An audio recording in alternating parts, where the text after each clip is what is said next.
That is exactly what we're actually talking about. We have an update on that breaking news that we've been following since 4:30 this morning. A shooting in Scottsdale. We now know that police are searching for a suspect after 2 men were shot.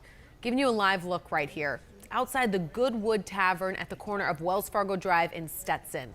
Both of the victims are expected to be okay. This is a developing story, and we will continue to update you throughout the rest of the morning.